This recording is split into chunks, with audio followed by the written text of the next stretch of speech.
Good morning, how are you today? It's beautiful Brisbane, Australia on the 5th of December with scratchy eyes, and even though I went to acupuncture yesterday to help with this massive hay fever, but we'll get there.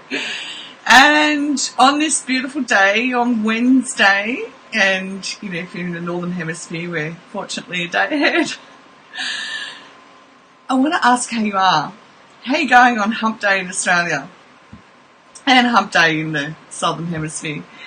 What's happening for you? And hit me up with hashtag replay if you're here for the replay. If you're here now, say g'day. And for all those who are new, my name's Linda. I'm a trauma recovery coach, and I love coming along and giving you information and education in order that you can take it away, and if your memory is as bad as mine, take notes and take it to your therapist or coach and help them come up with strategies for you for the next step of your life or a personal realisation.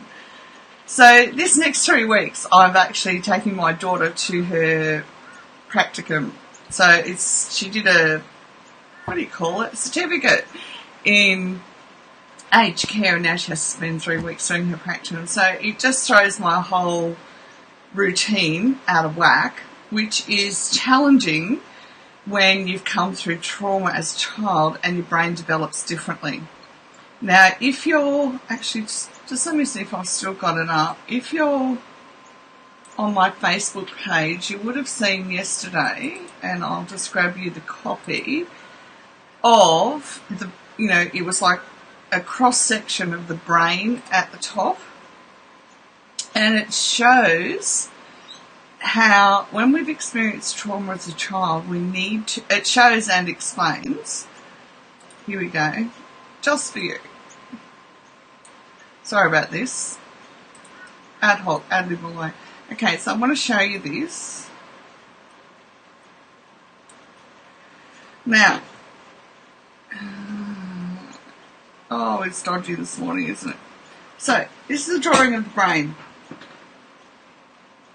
And if I can get this to just move over, but I can't. Okay. What I want to show you is the amygdala, which is the emotional part of our brain, so the emotional centre. And then we come into the prefrontal cortex, which is over here. And that's all the rational, logical, order, etc., of our brain.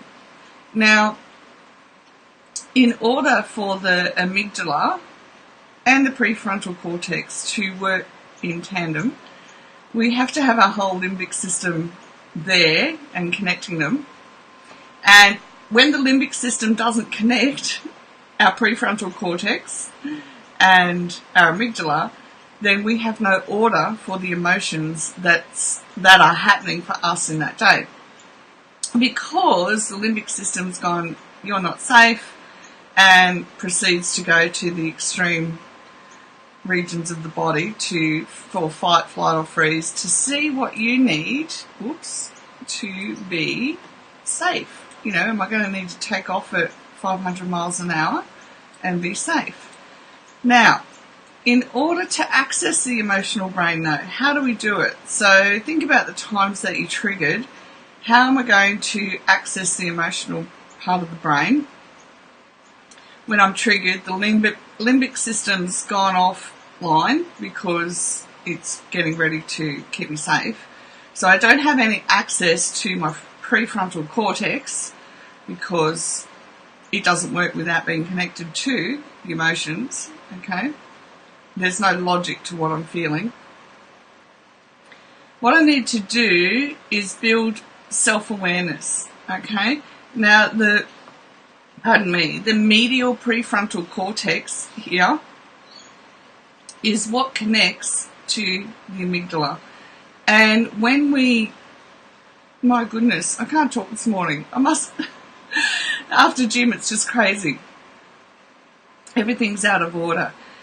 So what we need to be doing in order to get into and connect with the amygdala, we need to have a level of self-awareness that we continually increase.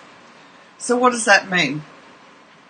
So this morning for me, it meant that I'm driving to gym and the pressure in my head is becoming so great that I feel like I'm just going to fall asleep.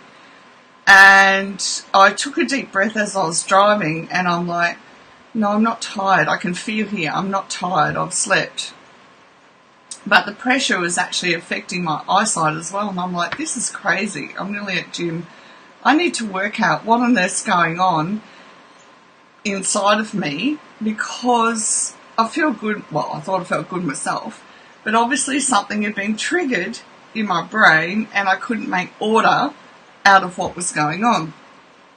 But I know from experience now that if I increase the oxygen into my system, and you don't have to go to gym to do that, you can just go for a walk, you can sit on your lounge, you can do star jumps, you can do anything that's different to your regular everyday routine and increase the oxygen that's flowing through your body. Pardon me. Now, when you do that and you're taking in deep breaths, and for me, I obviously was under a lot of pressure this morning. I didn't realise that I was shallow breathing. I didn't know that my brain had been triggered, okay, that I was in fight or flight or freeze mode, because I'm just focused on driving Chloe down to a couple of suburbs away, dropping her off and getting back to gym, because then after gym I want to come and do my work. So focusing on that, I had no idea I was triggered. I just knew that my vision was being affected and that I felt like the pressure in my head was phenomenal. What am I going to do? So I sat on the bike at gym and I went, okay, let's do this. So I pushed and pushed and pushed, because I know when I push myself physically, it helps to get the limbic system out of being triggered, but it also puts me in a position where I can begin to feel at a heart level what's happening for me. So not logically, we don't want to analyse anything, we just want to feel what was triggered, okay? And as I sat there, and it took some time to put all these pieces together, it's easy to talk about it now, but as I'm putting all the pieces together, I said, well, what question do I need to ask?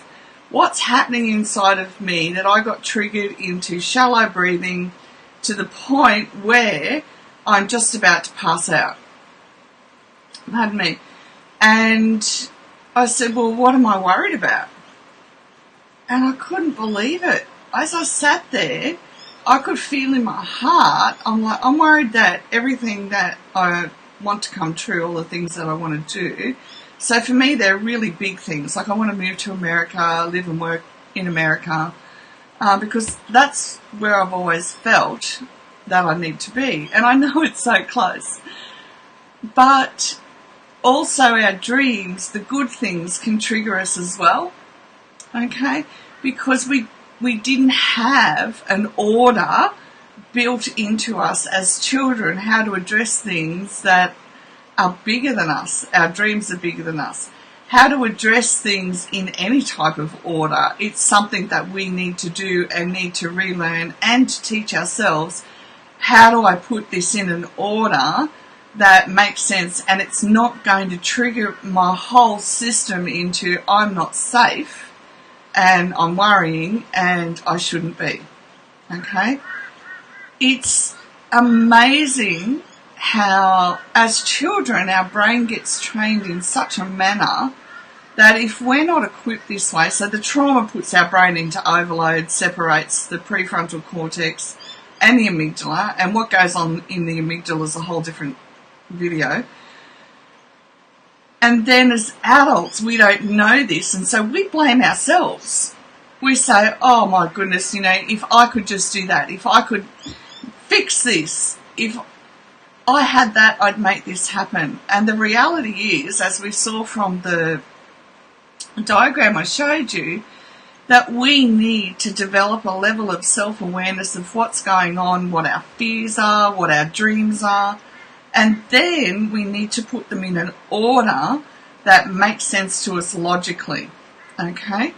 It really does sound hard at times. It can sound, for me, I've got to admit, it sounds like thank goodness I finally understand what I need to do in order that I can take the next steps to where I want to be.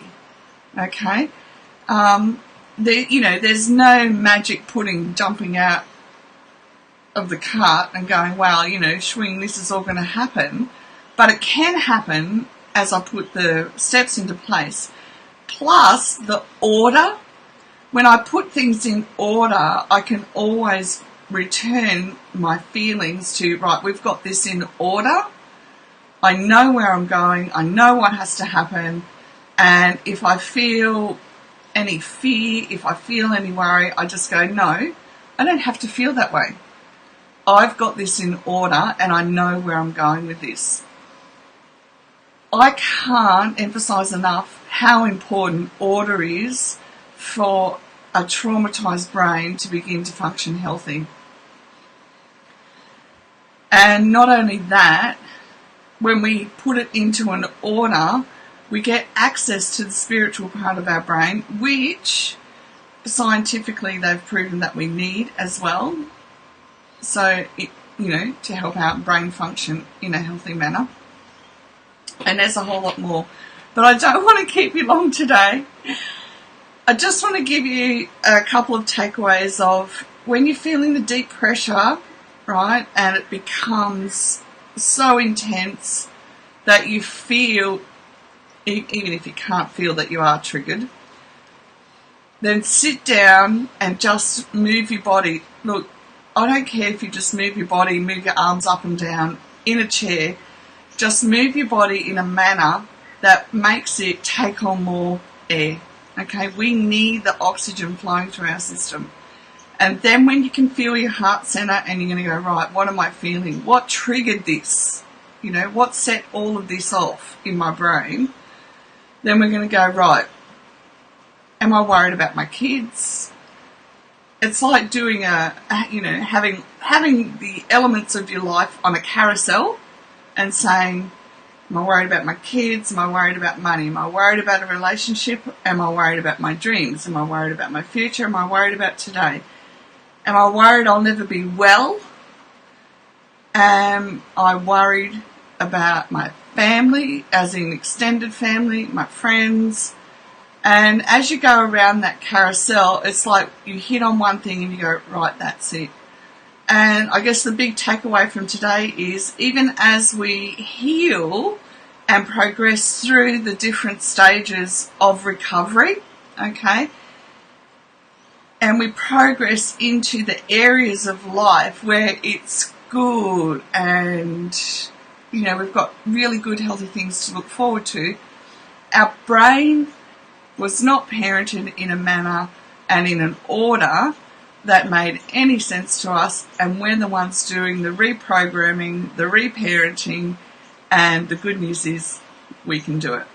Okay, that's it for today. Any questions or comments, feel free to leave them down below and I will get to them ASAP. It's a busy day here today. And blessings and dreams. Thank you for watching. If you're watching on YouTube, remember to hit subscribe so you know when the latest video is out. And have the most gorgeous day and the sweetest night if you're in the Northern Hemisphere. Bye for now.